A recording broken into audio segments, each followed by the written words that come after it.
Hello, I'm Dave Karger. Welcome back to TCM as we continue the final night in our spotlight on Art Deco in the movies, which was programmed by award-winning Art Deco historian and collector John Thomas. The term Art Deco wasn't widely used until the 1960s, but the sleek, modern, and glamorous style defined Hollywood films in the 1930s. Up next, Fred Astaire and Ginger Rogers danced their way through glorious Art Deco sets in the 1936 musical Swing Time. Even the names of their characters in this movie seem to sparkle. Astaire plays Lucky, and Rogers is Penny. As the story begins, Lucky, who's a dancer with a gambling problem, misses his own wedding and has to apologize to his fiancée and her disapproving father.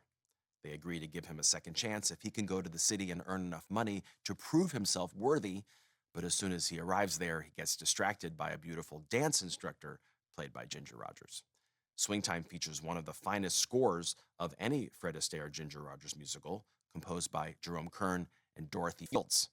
The memorable songs include Pick Yourself Up, A Fine Romance, and The Way You Look Tonight, which earned Kern and Fields the Oscar for Best Original Song. Toward the end of the film, Astaire and Rogers also perform one of the most beautiful numbers in any of their films, Never Gonna Dance, which features them dancing up and down glittering staircases on a truly dazzling Art Deco set. Fred Astaire also performs the solo number Bojangles of Harlem, which was designed as a tribute to one of his personal idols, Bill Bojangles Robinson. In an effort to emulate Robinson, Astaire performs the number in blackface, which was not uncommon for Hollywood in the 1930s, but it's still jarring to watch today.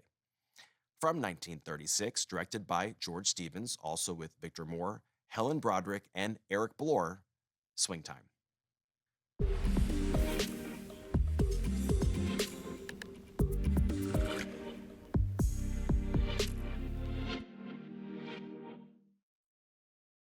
Swing Time was the sixth movie that Fred Astaire and Ginger Rogers made together, and it came just 3 years after they first danced together on screen in Flying Down to Rio. Ultimately, they would make 9 musicals as a team at RKO in the 1930s, and their 10th and final film together came in 1949, The Barclays of Broadway, for MGM. Swing Time was the only one directed by George Stevens. In the 1950s, Stevens would go on to direct Oscar-winning dramas like A Place in the Sun, Shane, and Giant, but at this point in 1936, his career was still just getting started. He'd just finished directing Katharine Hepburn in Alice Adams, which earned her an Oscar nomination, as well as Barbara Stanwyck in Annie Oakley.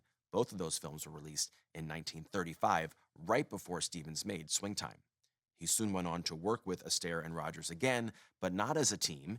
He directed Fred Astaire opposite Joan Fontaine in Damsel in Distress from 1937, and Ginger Rogers opposite Jimmy Stewart in the 1938 comedy Vivacious Lady. By the way, the man who played Lucky Garnett's would-be father-in-law was Landers Stevens, director George Stevens' father, who had been acting in movies since the silent era. Up next, Norma Shearer and Joan Crawford lead an all-female cast in a 1939 classic directed by George Cukor. Next on TCM, the women, then our dancing daughters, and later our modern maidens. TCM has state-of-the-art sisters tonight.